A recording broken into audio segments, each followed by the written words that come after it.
Noodle doodle.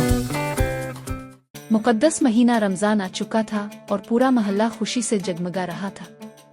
गलियों में रोशनियों की झिलमिलाहट थी, हर तरफ समोसों और पकोड़ों की खुशबू फैली हुई थी और जैसे ही मगरिब की अजान होती सब अपने घरों में इफ्तार के लिए इकट्ठे हो जाते। अली एक 9 साला बच्चा रमज़ान से बेहद मोहब्बत करता था। इसे सहरी के वक्त जागना, इफ्तार के वक्त सबके साथ खाने बैठना और अपने दादा अबू से रमज़ान की खूबसूरत कहानियां सुनना बहुत अच्छा लगता था। लेकिन इस बार अली ने एक ख़ास फैसला किया था। वो चाहता था कि यह रमज़ान न सिर्फ इसके लिए बल्कि सबके लिए बेहतरीन रमज़ान हो। एक रात तरावी की नमाज के बाद अली अपने दादा अबू के साथ छत पर बैठा था। रात की ठंडी हवा चल रही थी और आसमान पर सितारे झिलमिला रहे थे। दादा अबू, अली ने कहा, मैं इस रमज़ान कुछ ख़ास करना चाहता हूँ, ऐसा कुछ जिससे अल्लाह मुझसे खुश हो। दादा अबू मुस्करा दिए और मोहब्बत से बिलाल के सर पर हाथ फेरा। ये तो बहुत अच्छी बात है बेटा। रमज़ान सिर्फ रोज़े रखने का नाम नहीं बल्कि ये दूसरों की मदद करने, रिश्तेदारों का ख्याल रखने और सबके साथ अच्छा सलूक करने का महीना है।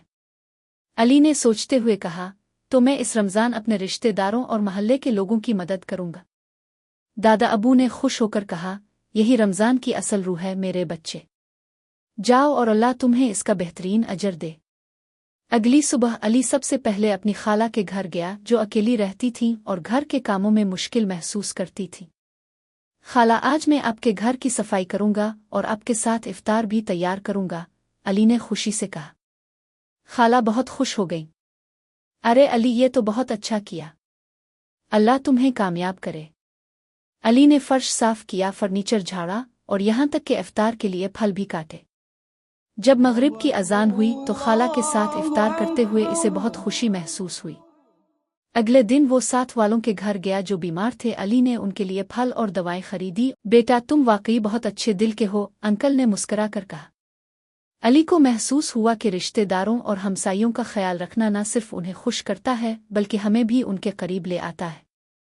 एक दिन अली ने मस्जिद के बाहर एक गरीब आदमी को बैठे देखा जो बहुत थका हुआ और भूखा लग रहा था। इसे अपनी माँ की बात याद आई, रमज़ान में कोई भूखा नहीं रहना चाहिए। अली फौरन घर भागा, एक डब्बे में खजूर, फल और पानी डालकर वापस आया और वो डब्बा इस आदमी को दे दिया। आदमी की आंखों में आंसू आ गए। बेटा, अल्लाह आपके रिस्क में बहुत बरकत दे। अली के दिल को सुकून मिला। अली और उसके दोस्त यतीम खाने गए जहां वो बच्चों के लिए इफ्तार और खिलौने लेकर गए। सब ने मिलकर खेल खेले, कहानियां सुनाईं और हंसी मजाक किया। रमज़ान खुशियां बांटने का महीना है, अली ने कहा।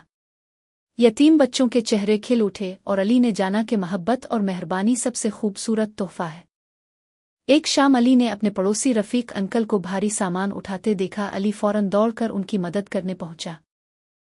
अली मुस्कुराया। छोटे छोटे नेक अमल भी बहुत अहम होते हैं। रमज़ान के आखिरी दिनों में अली के दिल में एक ज़बरदस्त ख्याल आया। वो पूरे ख़ानदान और महल्ले के लिए एक बड़ी इफ्तार पार्टी करेगा। इसने अपने वालिदैन की मदद से सबको दावत दी। रिश्तेदार, दोस्त, हमसाए और गरीब सभी शामिल थे। सब ने मिलकर मज़ेदार पकवान तैयार किए, बिरयानी, समोसे, फ्रूट चाट और गुलाब जामुन।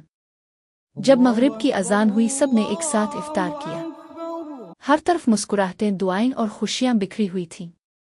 दादा अबू ने अली को प्यार से देखा और कहा, मेरे बच्चे, तुमने रमज़ान की असल रूह को समझ लिया है। अली खुशी से मुस्कुराया।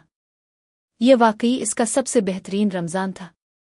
सबक: रमज़ान सिर्फ रोज़ा रखने का नाम नहीं बल्कि ये दूसरों की मदद करने, रिश्तेदारों के साथ अच्छा सलूक करने और ज़रूरतमंदों के साथ खुशियां बांटने का महीना है। छोटे छोटे नेक अमल भी हमें अल्लाह के करीब कर सकते हैं और दुनिया को एक बेहतर जगह बना सकते हैं।